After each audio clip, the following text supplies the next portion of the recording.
na luyi. Oo nga, kaya this is game number 1 sa paghabol ng points ng Blacklist International and RSG Philippines. Casters, take us to the land of dawn. At malalaman na nga natin kung sino ang mangunguna sa battle of game number 1 between RSG and Blacklist International. Ito na yon, the Saturday special starts right now. Tapatan na ng Raiders at Agents. Laban kung laban, parehas may momentum ang dalawang koponan na pinag-uusapan natin ngayon. Nabanggit nila na dun sa sa palag kong palag Parehas silang may momentum dito, pero let's see kung paano pa paganahin kasi maagang nakuha ang mga assassins dun sa early portions ng ating draft. And feeling ko, puro mga comfort to. Oo nga, nagulat nga din ako. Nag-uusap tayo, no? Nasabi natin, may Ling agad, may Hayabusa agad, first pick, at meron agad laban dito si Lord JM in a 2v1, nag-vengeance na. Nagamit na kagad pero nasuro yung dalawang members. Tinamaan ng stun habang si Haji nandun yung kanyang mga pokes. Pero hindi pa ganun kasapat yung damage. Aqua ay nandun din para makatulong.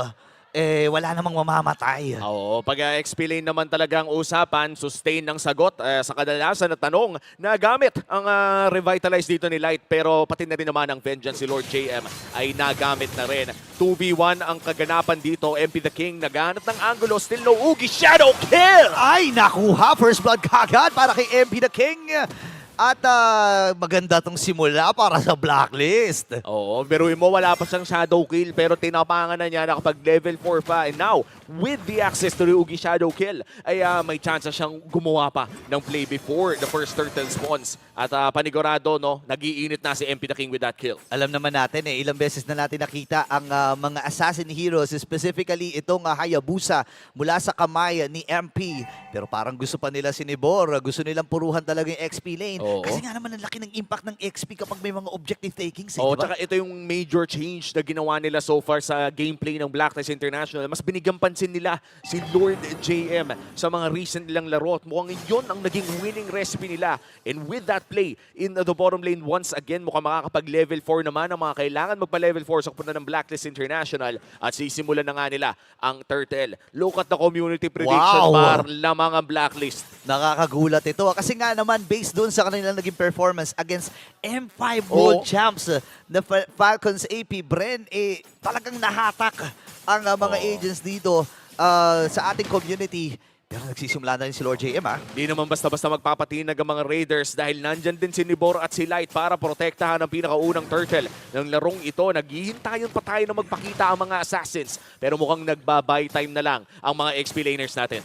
Talagang pinapahaba lang nila yung oras dito. Pero pumasok na si Lord JM, medyo mainipin ata. Ni-yoyo na bigla itong si Nibor. Pero may na-expand na kagad na ulti or na resources mula sa Blacklist. Andun yung taunt. Makakatakas mo si Lord JM dito. Makunat-kunat din sa early portions. Nanawa na rin ng Blacklist. Sabi nila, talaga, lane na nga tayo. Tagal na ito Itigil na natin to. Nagamit na rin yung Yo-Yo Blitz at panigurado, the moment na magsimula ang turtle na to ay may Yo-Yo Blitz na ulit para sa laban. At MP the King, ngayon sa isimula ng turtle, hihilain niya. Pero nawawala pa yung Ling. Hindi pa nakikita ng Blacklist International. Okay, parehas naman level 6 yung mga junglers natin. Hatak na naman. Grabe naman. Unang pagong pa lang to, guys.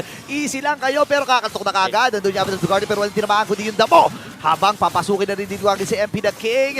Pero 2v3 ang magagalang magiging 2v4 pa. Andito na yung reinforcement. Pasok ngayon si Irad. And tapos supply din nagamit niya nga rin lang. Habang kumaltok na naman si Nibor. Ang sakit ng mga babad. Wala doon sa Ring of Punishment. And this time ay makakatakas si Perk. Si Nibor. Isang hit na lang si Nibor. Andun yung mga yoyo. Si MP pa atay bibigay. Pero si Lord JM ang makakakuha noon. What an escape coming in from Haji. Pero the first down coming in from Aqua. Buhay pa rin naman si MP the King. Pero dahil sa napakagandang combo na nagmula dito kay Aqua, ay hindi nakapag-turtle ang Blacklist International. Still, what a great team fight na nagmumula sa mga agents before that turtle. Grabe, no? Sa mga panahon na to, dapat level or level second turtle na ang ating pinag-uusapan. Hanggang ngayon, wala pa rin nakakakuha ng pagong na ito. So, nag-move on na ang magkabilang kupulan. Sabi na, sige, huwag na natin pansinin yan. Kuha na kagad ng purple buff. Kasi kanina pa nag-aantay yung purple buff ni MP na ngayon lang niya muli makukuha. At ngayon, maganda ang sabihin natin na nagiging posisyon ng Blacklist International sa pagkakataon na ito. Napakaganda din ng ikutan ng dalawang teams na to dahil alam nila kung paano i-manage ang kanilang mga waves. Pero nauna pa rin ang Blacklist International. This is still the first third of the game. Makukuha niya kaya ito. Papasok pa sila, si Irad pumasok na rin at si MP makakuha ng pagong na yun. Tempest of Blade from Irad. Nailapag na rin yung Glorious Pathway habang si Perks sinasalo nila ang mga members dito ng Orange Philippines. And this time ay nabitawan na rin yung Eternal Guard. Buhay pa rin si Perks. Ang sakit ng mga hampas mula dito sa Eternal Guard. Hindi tumama yung si Bat. Ngayon, 1v3 ang nagaganapan dito kay Lord JM. Sabi nila, sige, change target tayo. At si Nibor ang kanilang bibigyan. XP para sa jungle pero ang pagong ay napunta pa rin sa kamay ng Blacklist International dahil dyan lamang sila ng 1,000,000 against RSG Philippines. 5 minutes inside this game. Grabe, 5 minuto na ang ating pinapanood at isang pagong pa lamang ang ating natunghayan at panigurado hindi na tayo aabot sa pangatlong pagong dahil sa mga timer na tinitignan natin. Item check muna tayo mula sa Infinix. Mukhang ang mga gold laners natin ay matiwasay namang nakapon. Oo nga, nakakuha na rin ng corrosion site dito itong si Oheb. And based pala dun sa naging performance kahapon ni Oheb, sabihin na natin na marami talagang kumikisyon pero napatunayan niya kahapon na kaya niya makipagsabayan pa rin sa mga pinakamagaling na gold laners dito sa MPL Philippines. Ang ganda ng performance ni Oheb kahapon with the Nathan na 2 beses niyang ginamit na talagang gumuguhit pagpasok ng late game. This time around, Moskov naman ang kanyang gagamitin. Napakalayo ng gameplay na yon. Pero mukhang dito sa bottom lane ay nagkaroon ng 2v1 na kaganapan. Here comes the diversion play. Okay, sasama na rin si Haji kasi nga kailangan daw ng reinforcements, kailangan ng backup mula dito sa Blacklist International. Pero tatahimik muli ang laban.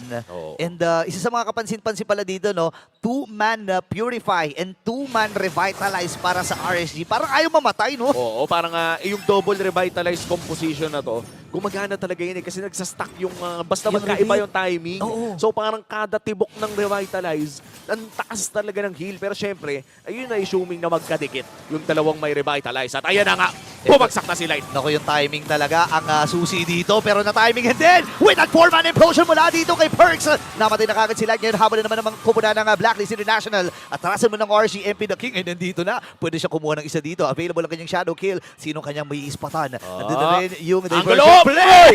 At magsasaluhan ng members dito ng RG Shadow Kill. Nakadalawa na kagad si MP. Kumabit yung quad shadow, rumekta with the ultimate as well. At mukhang may turtle pa nga na makukuha ang Blacklist doon. Pero syempre hindi nila nakuha ng libre ang kill sa taas dahil trinade ito ni Irad doon sa may bandang ibaba. Pero turtle pa rin ay mapupunta sa kamay ng Blacklist. Kaya naman in terms of trading ay lamang ang mga agents. Sila talaga ang lumamang doon. Nakakuha sila ng Torre, nakakuha sila ng Pagong at si Irad din ngayon. Ako para sa akin, kahit ganito ang nasa ang sitwasyon ng RSG Philippines, masasabi ko pa rin na nakaging kasi sila eh. Kung macro ang pag-uusapan, kayang-kayang humabol at kayang-kayang bumawi nito. Pero yung bawi kasi ng Blacklist, after dun sa gitna, diversion play, punta sa baba, kumuha na naman sila ng Torre. Parang sumortcut na lang no? At napakabilis pa nga nilang umikot dito dahil si Oheb ay naka-Moskov din. Kumbaga alam natin na magaling mag-push ang isang Moskov. Pero with the Spear of Destruction, hindi nila kailangan umasa sa diversion lamang kung gusto nilang gumawa ng cross-map play. So right now for Blacklist International, kontrolado nila ang pacing ng larong ito. At kung kontrolado na ang pacing for RSG, they need to slow this down for a bit o maghanap sila ng crucial na pick-off precisely kay MP the King or kay Oheb. Okay, makikita natin ang Infinix Handcam. Buti na lang hindi nagkaroon ng diskusyonan mula doon kay Irad at kay MP. Ngayon naman, diretso naman sila dun sa may bandang gitna. 57 seconds para sa unang Lord ng laban na ito. Labang Ayan sino na na naman. magiging target. Dash out mula kay Kusei. Ibabalik pa si MP. Sinulit. Easy ka lang, boss. Easy ka lang. Oheb and Irad. Mukhang magkakaroon ng 1v1 na nagbabadya pero mukhang hindi na pala MP! Kupo, hindi na nakatakas dito si MP the King. Nice attempt from RSG Philippines. Wala ang main jungler. Habang ngayon si Irad, sino kanya magiging target? Pumasok na nga rin dun sa may bandang gitna. Habang Tempest of Blade. Pero si Lord JM, siyang pinupuruhan ni Nibor. Ang sakit ng mga tibok ng Ring of Punishment na yon.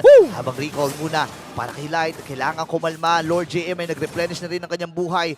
Aabot naman itong si MP doon sa Lord, pero kailangan nilang pumwesto ng maaga Oo. dito. Napakagandang paghuli mula sa RSG.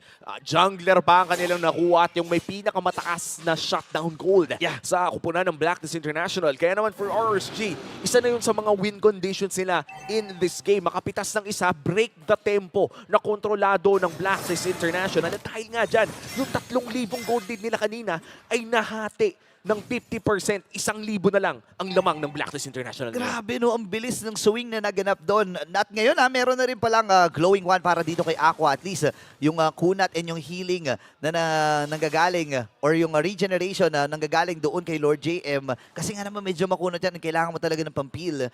Ay makakatulong talaga itong si Aqua. Ngayon na buhay na ang Lord at nakikita na natin ang mga items.